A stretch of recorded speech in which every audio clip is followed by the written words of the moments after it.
There is a thing about working with your hands long enough. You stop thinking about what you're making, and you start thinking about what lasts. The joint that holds. The footing that doesn't shift. The finish that doesn't peel in the rain. You learn which shortcuts show up 10 years later, and which decisions you'll never regret. You get very good at knowing the difference between something built to look finished and something built to stay that way. I learned that in construction. I learned it again the night a phone call from my boss changed everything I thought I understood about the life I had been quietly building. For years, without anyone asking. My name is Caleb Marsh. I'm 29 years old. I've lived in Clarksville, Tennessee my whole life, and I've worked construction since I was 17. Not because it was the plan. There wasn't a plan. My mother's knee gave out the spring I started junior year, and she couldn't keep her shift at the plant anymore. So I found what I could find. Framing crews. Drywall patches. Fence work in summers. I learned by asking dumb questions until people got tired of answering them and just showed me how things were done instead. By 21, I had my contractor's license. By 23, I was subcontracting on bigger builds. By 26, I hired on with Hair of Construction, and I stayed. My mother raised me alone. She still lives in the house I grew up in, 15 minutes from the equipment yard where I park my truck. I call her on Sundays. I bring her groceries the last Saturday of every month. She's the one who taught me how to be decent when it would have been easier not to be. My father was gone by the time I was 8. I don't remember much about him except the quiet he left behind, the kind of quiet that settles into a house and stays there even after everyone moves on. That quiet followed me for a long time. It made me careful. It made me bad at asking people for things. It made me believe for years that I was fine as long as I kept working and kept my head down. I was fine.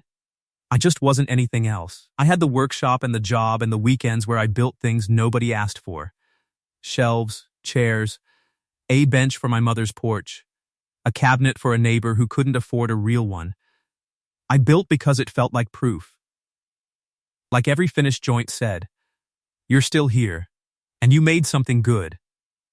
I just never thought anyone else would ever care what I made. The night all of this started, I was at my workbench sanding the edge of an oak tabletop I'd been working on for 3 weeks. Nothing complicated going on in my head. The radio was going low. The shop smelled like cedar and sawdust. I wasn't thinking about anything past the grain under my hands. Then my phone lit up. Frank's name on the screen. He told me to come to his office the next morning, said he had something to discuss. His voice was calm. Decided. The way a voice sounds when the outcome is already settled, and you're just being delivered the news. I said I'd be there. I set the phone down and went back to sanding. But I couldn't stop thinking about that voice. The certainty in it. The quiet that comes after a man has already made up his mind. I lay awake that night for an hour staring at the ceiling fan. Not worried. Exactly. Just still. The way a life gets when it's been decent and steady and hasn't moved in a long time. I had no idea what was about to happen to it. Frank Harrove built his company from a single flatbed truck and a worn-out nail gun. He didn't come from money. He came from a busted town, the same kind I did, and he built his way out of it with his hands until nobody could ignore what he'd made. I respected that the first time I heard it. I respected him even more when I saw how he ran his crews. He paid on time. He expected real work and gave real work back. My mother always said you could trust a man who didn't look at a job like it was beneath him. Frank Harrove never did. His office was on the second floor of the company building. Big window, no curtains. He liked to see the equipment yard below without leaving his desk. I got there at 7 in the morning. His assistant waved me up without saying anything. Frank was already standing when I walked in. He shook my hand the way he always did. Firm, quick, no ceremony, pointed at the chair across from his desk. I sat. He stood at the window with his back to me for a moment, watching the yard below. 2 of the crew were loading rebar into the flatbed. A mixer was turning slow in the corner. He said, "You know, I didn't have any sons. I told him I knew that. He had one daughter, Ellie. He turned around. You know her? I knew her the way you know someone you've passed a dozen times without having a real conversation. Ellie Harrove came by the office sometimes. She had her father's name on the door and a business degree from Nashville, and a few years working somewhere else before she came back to Clarksville. I'd seen her at the company's summer cookout. I'd passed her in the parking lot. 40 words between us. Total. She was quiet. She moved through the building like she was trying not to take up more space than she needed. I told Frank I knew who she was. He sat down, folded his hands on the desk the way he did when he was working through a number. Looked at me straight. He said, I want you to marry her.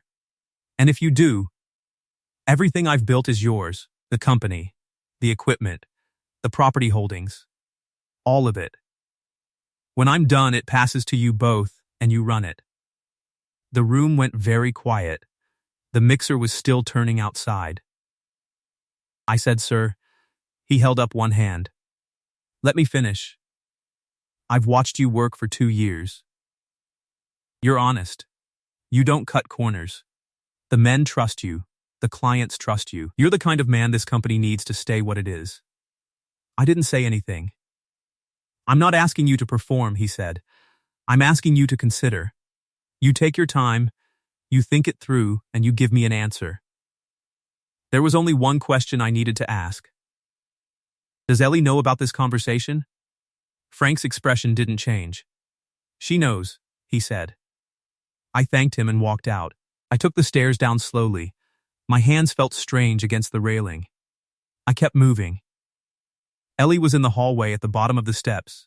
She was holding a folder standing near the door to the back offices. She wasn't facing me. She turned when she heard my boots on the last step, and we looked at each other. She didn't look embarrassed. She didn't look like someone who'd just had her future arranged without her input. She looked at me with calm, steady eyes. Like she'd been expecting me. Like this moment was something she'd already thought through. She said, Good morning, Caleb. I said, Morning. She walked past me. Unhurried, the folder tucked under her arm. I stood there for a moment. Then I walked out to my truck and sat in the cab for 10 minutes before I started the engine. I couldn't figure out what that look meant. I'd expected shock, apology, the polished indifference of a woman who'd been told she didn't have a say. I'd expected something I could read. What I got instead was something quieter. Something that didn't fit any category I had for it. She had looked at me like she already knew how this was going to go. And I had no idea what she knew that I didn't. I didn't answer Frank the next morning. I showed up to work, ran the sites, checked the materials, signed off on punch lists. I did my job the way I always had, and tried not to think too hard about the fact that my boss had just offered me his company and his daughter in the same breath. The trouble was Ellie started showing up on job sites. Not intrusively. Not making herself a distraction. She'd always done site visits, I found out later. I'd just never been on the same project during one. Now I was. She walked the concrete pours with a clipboard and asked clear, careful questions. She knew what a slump test was. She knew how to read a grade stake. She didn't perform being competent. She just was. The second week I was out at the Meridian Street project when her white Tacoma pulled up. We walked the perimeter together. The temperature had dropped overnight and the ground was firm. We walked the whole thing without talking much. Near the west corner, she stopped and looked at the framing going up across the lot. My father laid out this lot himself, she said. About 15 years ago. He measured the grade with a string and a level because he didn't have money for a survey yet. I looked at the lot. Did it come out right? She almost smiled.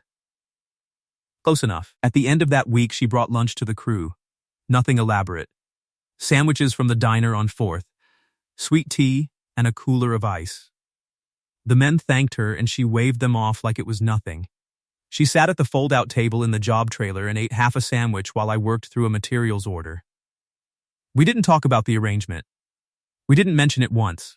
We talked about drainage and weather and the price of lumber going into fall. After a while, it felt less like avoiding the subject and more like we'd both decided, without saying a word about it, to get to know each other before anything else. She started showing up to the trailer most mornings when I was on a job. Coffee in hand.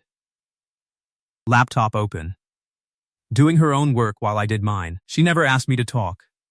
She never made it strange. She was just there. I started learning the shape of her.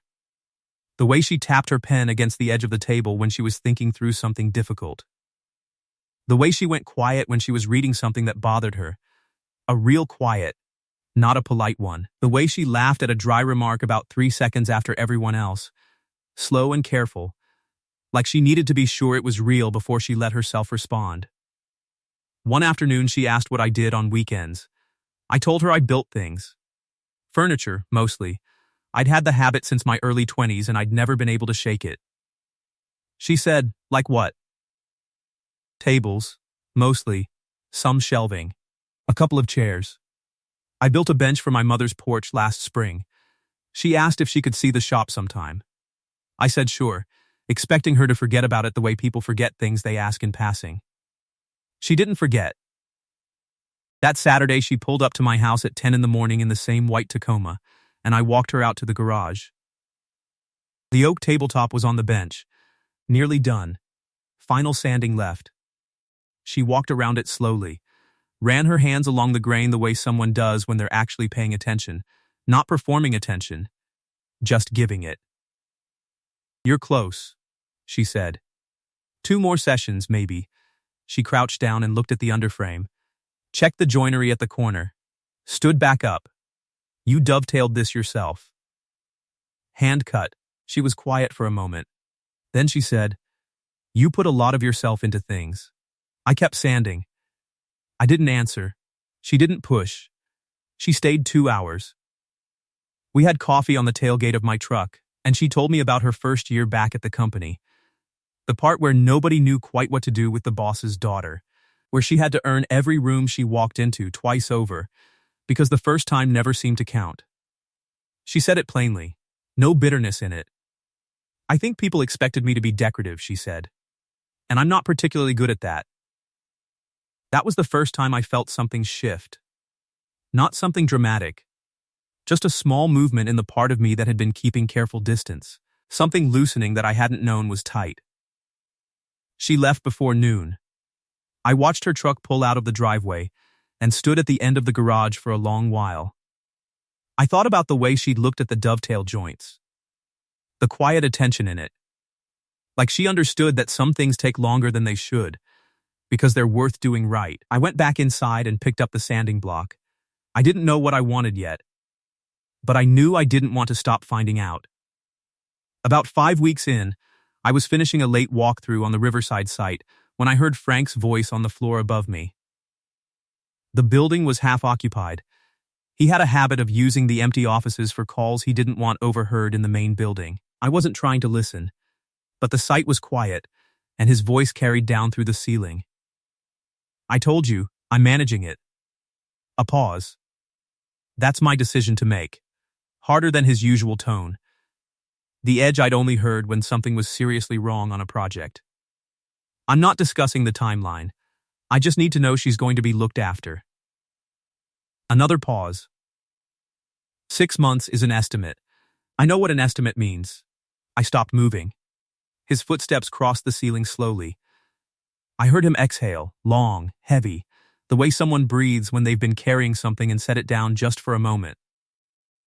She doesn't know the medical situation. I'd like to keep it that way as long as possible. I need to make sure there's a plan in place before she knows. I stood very still. The call ended. I heard him walk toward the stairs. I stepped back around the corner and waited until I heard his truck pull out of the lot. Then I sat down on a stack of flooring samples and stared at the wall for a long time. 6 months. Frank had been having me walk taller sites, longer project reviews, more of the financial reports crossing my desk. I had thought he was growing the company. I had thought he was building something for the future. He was. Just not his future. He was sick. And the offer, the company, the arrangement, the whole thing, it wasn't about legacy. It wasn't about merit. It wasn't about a man believing I was the right fit for what he'd built. It was a dying man trying to make sure his daughter wouldn't be alone when he was gone. The question I couldn't shake was the same one I'd been carrying since that first morning in the stairwell. Was any of what Ellie felt real? Or had her father told her she had to agree, and she was just doing what she had always done? Accepting a plan she hadn't designed because she couldn't bring herself to say no to him. She didn't know he was sick. That meant she hadn't agreed out of fear for him. But it also meant I had no idea what she'd actually agreed to. Or why. I thought about the tabletop, the way she'd run her hands along the grain. You put a lot of yourself into things. I thought about the way she'd said it, like she meant something about a table and something about a man at the same time. But meaning something about a table and meaning something about a man were two different things. I'd spent too many years being invisible to people who should have seen me to make myself believe I was something to someone just because I wanted to be. Derek Hargrove found me at the equipment yard on a Tuesday afternoon. Frank's nephew, his older sister's son. He'd been working in the company's development division for 12 years. He was 40, put together in the way that comes from spending more time at client lunches than on job sites. Good shoes. A company polo pressed like it had been ironed that morning. He walked up to where I was checking the inventory on the flatbed and said, "You got a minute?" I said, "Sure." He didn't waste time. "I know about my uncle's arrangement. I want you to understand something before this goes any further." He kept his voice even, neutral, the way people speak when they've rehearsed the conversation in advance. "Ellie didn't ask for this. My uncle told her it was a business solution. He told her you were the right fit for the company and that a formal arrangement would protect the succession. He didn't give her a real choice. He gave her a plan." I looked at the clipboard in my hand. "You think she agreed under pressure? I think she's been agreeing to her father's decisions her whole life. I think she loves him enough to believe that whatever he decides is the right thing." He paused. "That's not the same as her choosing you." I set the clipboard on the flatbed. He kept going. "I'm not saying this to hurt anybody. I'm saying it because I've watched this family for 30 years. Frank means well. He always means well. But he makes decisions and then makes the world line up around them. The people who love him go along because they can't stand to disappoint him." "Why are you telling me this?" Derek looked at the yard for a moment. His jaw shifted. "Because this company should have passed to me," he said. And there it was.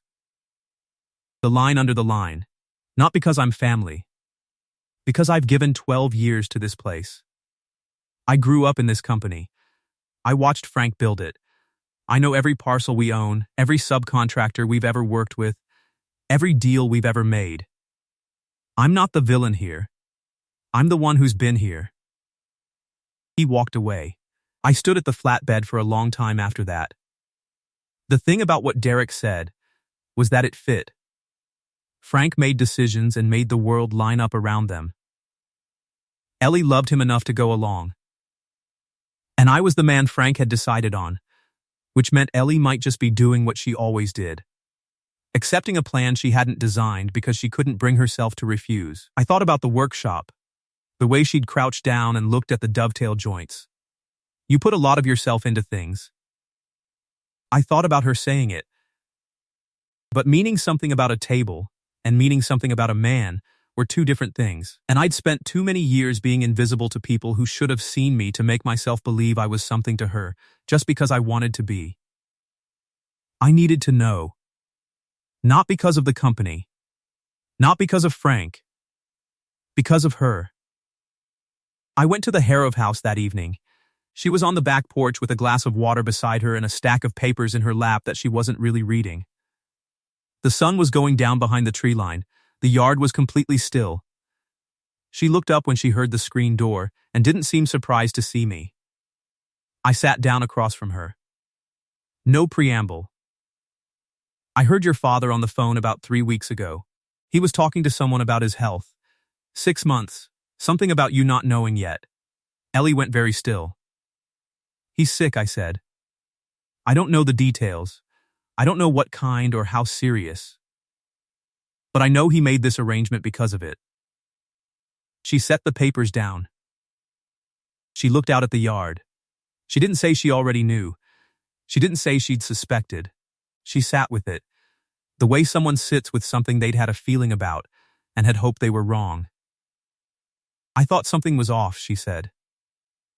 The way he started wrapping things up, being more deliberate, the way he looked at things when he thought nobody was watching. I nodded. I'm not here to tell you what to do, I said. But I talked to Derek today. He thinks you agreed because your father gave you a plan and you went along with it. He thinks you didn't have a real choice. She looked at me. Derek thinks a lot of things, she said quietly. Maybe, but I need to know the truth. I looked at her straight. Not for the company. I don't care about the company right now. I need to know if you actually want this. If you want me. Or if you said yes because your father needed you to and you didn't know how to say anything else. She didn't answer right away. The yard was still. A bird called from somewhere in the tree line and went quiet. I reached up and unclipped the company lanyard from my belt.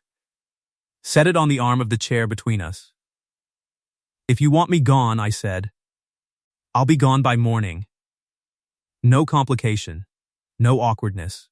I'll give Frank my notice, and you'll never have to think about this again. I meant it. She could hear that I meant it.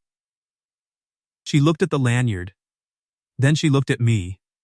The expression on her face was nothing like what I'd expected. It wasn't relief. It wasn't apology. It wasn't the careful blankness she wore when she was protecting something. Her eyes were steady, clear, like someone who had been waiting for this moment and had decided exactly what she was going to do with it. She said, "Can I tell you something?" I said yes.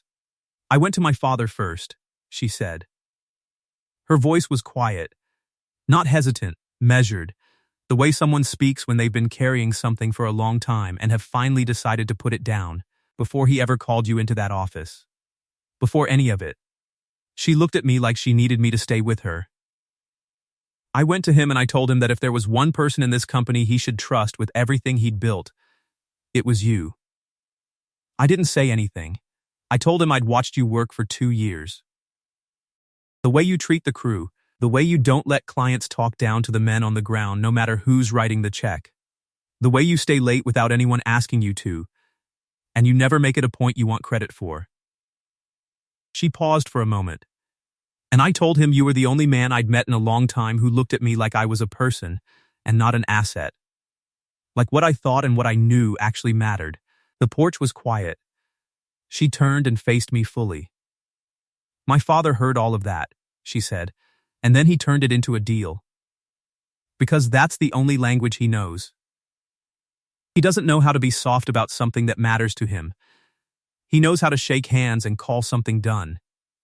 He knows how to make an offer and have someone say yes. A quiet exhale. He came to you with a negotiation because that's how Frank Harrove shows people that they're worth something. It's the only way he knows how to say it. She looked down at the lanyard on the arm of the chair. When he came home that night and told me he'd called you in, she stopped. Her voice shifted lower, like she was repeating something that had been living inside her and was only now being let out. He said, "I'm leaving my daughter everything that matters." And then he asked me if that was all right. The yard went completely still around us. She looked up at me. Her eyes were bright in the last of the evening light. "I already agreed," she said. "I agreed before he ever asked, because I already had." I sat very still, not because I was surprised, because I felt it settle, the truth of it, and I needed a moment before I could move. She had gone to him first. She had chosen before there was an offer. Before there was a deal. Before her father had turned it into the only language he knew. She'd already known.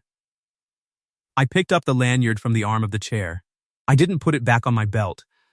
I set it on the table beside her water glass. "Derek's wrong," I said. "Derek doesn't know everything," she said. No, I said. He doesn't. She exhaled slowly, and I watched her shoulders settle, like she'd been holding herself up against something for a long time and could finally stop. I don't need you to stay for the company, she said. I need you to stay because… She stopped herself. Because? She said. Because you put a lot of yourself into things. And I don't want to watch you walk away without telling you that I see it. I see all of it. And I have for a long time. The air between us was warm. I reached across the space and took her hand. She didn't pull away. Neither did I. Ellie told her father about the medical call a week later. He tried to be evasive about it, the way Frank was always evasive about anything that made him feel less than completely in control. She sat across from him at the kitchen table and waited him out. The same way she always had. Eventually, he told her the truth. He was working with a cardiologist. There was a treatment plan. It wasn't a death sentence, but it was serious, and he had known for 3 months before he called me into his office. He apologized to her in the only way Frank could. He squeezed her hand and said, I just didn't want you to worry before I had a plan to give you. Ellie told me about that conversation later. We were sitting on the same back porch. Her voice was thick, though she didn't cry. He said he wanted to make sure I had something real before he told me, she said. Something he could trust to hold. I said that sounded like Frank. She said it did. We got married the following spring. Not a big event. The crew came. My mother cried. Frank wore a bolo tie and shook my hand 4 times. Once at the ceremony, once at the reception, and twice for no particular reason other than that he seemed to need to. Derek sent a card and didn't attend. Which was fine. Some things take longer to settle than others, and you can't rush them. Ellie took over the business development side of the company. She was better at it than anyone had expected, which meant she was exactly as good as she had always been. People just hadn't been paying attention before. I kept running the builds. The company grew steadily, not dramatically, not the kind of growth that ends up in press releases. Just the kind that happens when people do real work and treat each other decently over a long stretch of time. Frank's treatment went well. By summer, he was back at the yard 3 days a week. He drove Ellie and me crazy in the best possible way, second-guessing the materials orders, insisting he still knew the subcontractors better than we did, asking me every Monday morning if I'd checked the punch list like I hadn't been checking punch lists for years. I let him. Some things you don't rush. The oak table I finished that winter is in our kitchen now. It has coffee rings on it, a stack of bills. The blueprints I spread out on Sunday mornings when I'm planning the week ahead. There are initials scratched into the corner. Not mine. I didn't put them there. Ellie did it one evening without asking. 2 letters. Quiet and certain, the way she did everything. I saw them the next morning and didn't say a word about it. There are things you build because you need proof that you're still here. And there are things that become the proof themselves. Not because you planned them that way. Because something true grew into them, and you were finally paying enough attention to let it happen. I was a man with a lanyard and a workshop, and a life that was decent and completely still. She was a woman who walked into her father's office before anyone made a deal, and told him what she already knew. And that in the end was the whole story.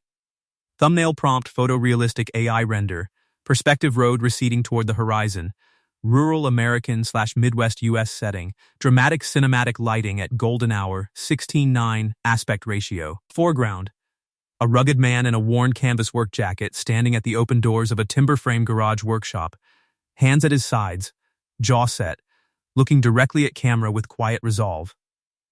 Behind him, visible on the workbench, a half-finished oak tabletop and hand tools. In the midground, headlights of a white pickup truck approaching slowly down a long gravel driveway through the dusk. Prominent U.S. flag mounted on the wooden garage post, catching warm cinematic sidelight. Bold caps, white text overlaid. She chose ME first, with bold red accent underlined beneath it. No text overlapping faces. Atmospheric haze in the tree line. Warm amber orange sky. Deep shadows in the garage interior.